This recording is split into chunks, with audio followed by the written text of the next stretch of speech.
Historical world and info کے معزز دوستوں، میں ہوں بلال مرزا اور آپ تمام دیکھنے اور سننے والوں کو السلام علیکم۔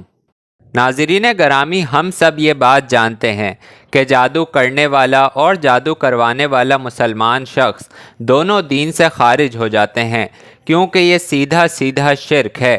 شرک اس لیے کہ جادو کے اندر خدا کو چھوڑ کر شیطان سے مدد مانگی جاتی ہے، اور بظاہر انسان کو وہی کچھ نظر آتا ہے جو جادوگر انسان کے دماغ پر قبضہ کر کے اسے دکھانا چاہتے ہیں، لیکن اصل میں یہ صرف نظر کا دھوکہ ہوتا ہے۔ اس کی مثال ہمیں قرآن پاک سے ملتی ہے۔ مصر کے فرعون کے دربار میں جب جادوگروں نے اپنی رسیاں دربار میں پھینکیں تو دربار میں موجود لوگوں کو جادو کی مدد سے وہ سانپ نظر آنے لگیں، مگر اصل میں وہ رسیاں ہی تھیں۔ اس کے بعد جب حضرت موسیٰ علیہ السلام نے اپنا عصا مبارک درباریوں کے سامنے ڈالا تو وہ حقیقت کے اندر ایک بڑا اژدہا بن کر ان سب سانپوں کو نگل گیا، جو کہ معجزہ تھا، نہ کہ جادو، کیونکہ جادو صرف نظر کا دھوکہ ہوتا ہے، جبکہ یہ اژدہا حقیقت کے اندر اژدہا میں بدلا تھا، جو کہ معجزہ تھا۔ یہی وجہ تھی کہ وہاں جتنے جادوگر موجود تھے جو اپنے جادو میں ماہر تھے، سمجھ گئے کہ یہ جادو نہیں بلکہ معجزہ ہے اور ایمان لے آئے، کیونکہ ظاہر ہے وہ اپنے کام میں ماہر تھے، اس لیے اس بات کو سمجھ گئے۔ یہ بات آپ کو بھی اپنے ذہن میں رکھنی ہے۔ دوستوں، رشین ٹی وی چینل پر کچھ دن پہلے 1.5 گھنٹے کا انٹرویو ایک ایسی عورت سے لیا گیا جو کہ کئی سالوں سے کالے جادو کی پریکٹس کرتی ہے۔ وہ اپنے اس کام میں ماہر ہے۔ جب انٹرویو کرنے والے نے پوچھا کہ کیا کبھی آپ کے ساتھ ایسا ہوا ہے کہ آپ چاہ کر بھی کسی شخص پر جادو نہ کر سکی ہوں، یا پھر آپ کو انتہائی مشکل ہوئی ہو؟ اس کا جواب کیا تھا، یہ جان کر آپ بھی حیران رہ جائیں گے، اور آپ اپنے مسلمان ہونے پر خدا کا شکر ادا کریں گے کہ بے شک اللہ تعالیٰ کا اپنے پیغمبر صلی اللہ علیہ وآلہ وسلم پر اتارا گیا ایک ایک پیغام بالکل سچ ہے، اور اس میں شک کی کوئی گنجائش نہیں، کیونکہ اس کا کہنا تھا کہ جی ہاں، دنیا کے اندر صرف پریکٹس مسلمان ہی ہیں جن پر میں چاہ کر بھی جادو نہیں کر پاتی، کیونکہ یہ ایسے لوگ ہیں جن کی سوچ، جن کا جسم، جن کی روح سب پاک ہے۔ وہ 5 وقت کی نماز پڑھ کر اپنے رب کے ساتھ ہمیشہ رابطے میں رہتے ہیں۔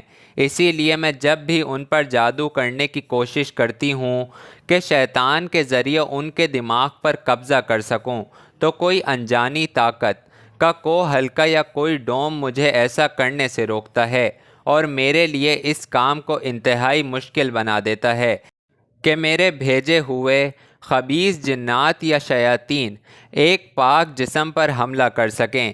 یہ لوگ ہمیشہ ایگری گور سے رابطے میں رہتے ہیں۔ ایگری گور ایسی روحانی طاقت کو کہتے ہیں جو انہیں ہمیشہ دیکھ رہی ہے اور ان کی حفاظت کر رہی ہے، یعنی خدا کی ذات۔ اس کا مزید یہ کہنا تھا کہ کیونکہ مسلمان لگاتار اپنے خدا سے رابطے میں رہتے ہیں تو مجھے وقت ہی نہیں ملتا کہ میں انہیں کسی گناہ کے اندر الجھا سکوں۔ یہ لوگ ان لوگوں سے بالکل مختلف ہیں جو ہفتے میں ایک دفعہ چرچ جا کر 5 سال بعد دوبارہ وہاں چکر لگاتے ہیں، کیونکہ مسلمان دعا کی صورت میں ایک انرجی اپنے رب کے پاس بھیجتے رہتے ہیں، اور بدلے میں ان کا خدا ان کی دعائیں سنتا ہے اور ان کی دعاؤں کا جواب بھی دیتا ہے۔ اس لیے ان کے دماغوں پر قبضہ کرنا انتہائی مشکل ہے۔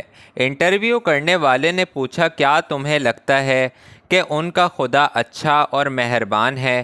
اس کا جواب تھا کہ ظاہر ہے میرے لیے تو نہیں، مگر ان کے لیے ہاں بالکل ہے، کیونکہ میں جب بھی ان کے اوپر اثر انداز ہونے کی کوشش کرتی ہوں تو کوئی چیز مجھے باہر لا کر پھینک دیتی ہے۔ میں کسی بھی شخص کو امیجن یا تصور کر کے شیاطین کی مدد سے اس کے دماغ کے اوپر قبضہ کر سکتی ہوں، مگر جب بھی کسی پریکٹسنگ مسلم کی باری آتی ہے اس کا تصور آٹومیٹیکلی میرے دماغ سے مٹا دیا جاتا ہے۔ میں نہیں جانتی کہ کیسے، اور یہ بات ثابت کرتی ہے کہ وہ شخص کسی کی حفاظت میں ہے۔ انٹرویو کرنے والے نے پوچھا، کیا ایسا صرف مسلمانوں کے کیس میں ہی ہوتا ہے؟ اس نے جواب دیا کہ ہاں، میرے ساتھ تو ایسا ہی ہوتا ہے۔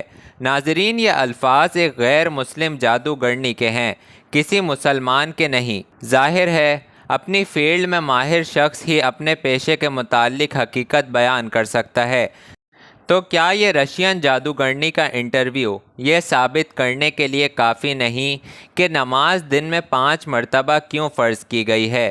کیا اس لیے نہیں کہ انسان اپنے خالق کے اور قریب ہو سکے، اور یہ نماز انسان کو بے حیائی اور برائی سے روکے اور شیطانوں سے، جو کہ انسان کے دل میں گناہ کے لیے وسوسے ڈالتے ہیں، ان سے بچا کر رکھے؟ اور ایک سوال یہ بھی ہے کہ خدا چاہتا تو بغیر نماز کے بھی اپنے بندوں کو ان شیطانوں سے بچا سکتا تھا، تو پھر نماز کیوں فرض کی گئی؟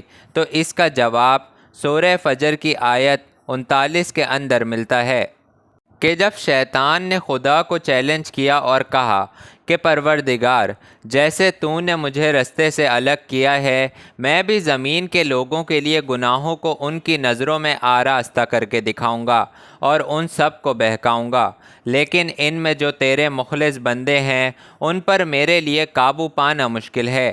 کیا یہ قرآن پاک کے وہی الفاظ نہیں جو جادوگرنی اپنے انٹرویو میں دہرا رہی ہے؟ اس کے بعد خدا پاک فرماتا ہے کہ مجھ تک پہنچنے کا یہ سیدھا راستہ ہے، جو میرے مخلص نیک بندے ہیں، تجھے کوئی اختیار نہیں کہ تو انہیں گناہوں میں ڈال سکے، ہاں مگر گمراہوں میں سے لوگ تیرے پیچھے چل پڑیں گے، اور ان سب کے وعدے کی جگہ جہنم ہے۔ یعنی شیطان کا یہ وعدہ تھا کہ انسانوں کو قیامت تک اپنی شیطانی فوج سے بہکائے گا، اور اس کے بہکاوے میں وہی شخص آئے گا جو کہ ناپاکی، بے حیائی اور گناہوں میں ڈوبا رہے گا، پھر چاہے وہ مسلمان ہی کیوں نہ ہو، کیونکہ یہ جادوگرنی نے بھی بالکل یہی الفاظ استعمال کیے ہیں کہ پریکٹسنگ مسلم، یعنی نام کے نہیں بلکہ دین پر عمل کرنے والے مسلمان اس سے بچے رہتے ہیں۔ قرآن پاک میں ایک بار نہیں بلکہ اس سے ملتے جلتے الفاظ سورہ الاعراف کے اندر آیت 14 میں کچھ اس طرح سے بیان ہوتے ہیں کہ اس نے یعنی شیطان نے اللہ تعالیٰ سے کہا کہ مجھے اس دن تک کی مہلت عطا فرمائے جس دن لوگ قبروں سے اٹھائے جائیں گے، یعنی قیامت تک۔ خدا نے فرمایا کہ اچھا، جا تجھ کو مہلت دی۔ پھر شیطان نے کہا تو نے تو مجھے ملعون کیا ہے، میں تیرے سیدھے راستے پر لوگوں کو گمراہ کرنے کے لیے بیٹھوں گا، پھر ان کے آگے سے، پیچھے سے، دائیں طرف سے اور بائیں طرف سے، یعنی چاروں طرف سے ان پر حملہ کرتا رہوں گا، اور تو ان میں سے زیادہ تر کو شکر گزار نہیں پائے گا، یعنی زیادہ تر لوگ گمراہ ہو جائیں گے۔ اس سے زیادہ آسان الفاظ میں اور کھول کھول کر خدا کی ذات انسان کو وارننگ دے کر اور بھلا کیسے سمجھائے؟ اور اب بھی ہم لوگ نہ سمجھیں تو غلطی کس کی ہے، خدا کی یا ہماری؟ ایک بار سوچئے گا ضرور۔ ناظرین، ایک مسلمان کی حیثیت سے ہم اللہ تعالیٰ اور اس کے رسولوں اور ان پر اتاری جانے والی کتابوں کے ساتھ غیب پر بھی مکمل یقین رکھتے ہیں۔ اس لیے یہ بات ضروری نہیں کہ جو بات سائنس یا کسی اور علم کے ذریعے ثابت ہو جائے ہم صرف اس پر ایمان لائیں، بلکہ اگر سائنس اور دنیا بھر کے علم اسلام کے خلاف ہو جائیں تب بھی ایک سچا مسلمان قرآن شریف پر، حدیث پر اور اللہ تعالیٰ کے پیغام پر سچے دل سے یقین رکھے گا، چاہے پوری دنیا اس کے خلاف کیوں نہ کھڑی ہو جائے۔ جب شب معراج کے موقع پر آپ صلی اللہ علیہ وآلہ وسلم نے واقعہ معراج مشرکین مکہ کو بتایا تو وہ آپ صلی اللہ علیہ وآلہ وسلم کا مذاق اڑانے لگے، اور مشرکین مکہ کے سردار مسلمانوں کو اس کے بارے میں طعنے دیتے تھے۔ تو کچھ لوگ ایسے بھی تھے جو مرتد ہو گئے، یعنی دوبارہ سے کافر ہو گئے۔ اسی بات کا فائدہ ابو جہل نے بھی اٹھایا اور حضرت ابو بکر صدیق رضی اللہ تعالی عنہ کے پاس پہنچا اور انہیں یہ سارا ماجرا بتایا۔ حضرت ابو بکر صدیق رضی اللہ تعالی عنہ نے اس سے پوچھا کیا واقعی آپ صلی اللہ علیہ وآلہ وسلم نے یہ فرمایا ہے کہ ایک ہی رات میں بیت المقدس اور آسمانوں کی سیر کر کے آئے ہیں؟ تو ابو جہل نے کہا کہ ہاں۔ اس بات پر حضرت ابو بکر صدیق رضی اللہ تعالی عنہ نے فرمایا کہ ایک رات تو بہت بڑی بات ہے، اگر آپ صلی اللہ علیہ وآلہ وسلم اس سے بھی کم وقت کا فرماتے تو میں اس پر بھی یقین رکھتا۔ تو حضرت ابو بکر صدیق رضی اللہ تعالی عنہ کا ایمان اس قدر مضبوط تھا کہ وہ آپ صلی اللہ علیہ وآلہ وسلم کی بات پر یقین کرنے کے لیے دنیاوی دلائل نہیں ڈھونڈتے تھے۔ ناظرین، آپ اس بارے میں کیا رائے رکھتے ہیں؟ کمنٹ سیکشن میں ہمیں ضرور آگاہ کریں، ہم آپ کی رائے کے منتظر رہیں گے۔ اور اب میں ملوں گا آپ سے کسی اور انٹرسٹنگ اور معلوماتی ویڈیو کے اندر، تب تک کے لیے اللہ حافظ۔ ناظرین، اگر آپ کو میری ویڈیو پسند آئی ہے تو میرے چینل کو سبسکرائب کریں، میری ویڈیو کو لائک کریں اور اس سے اپنے فیملی اور فرینڈز کے ساتھ ضرور شیئر کریں۔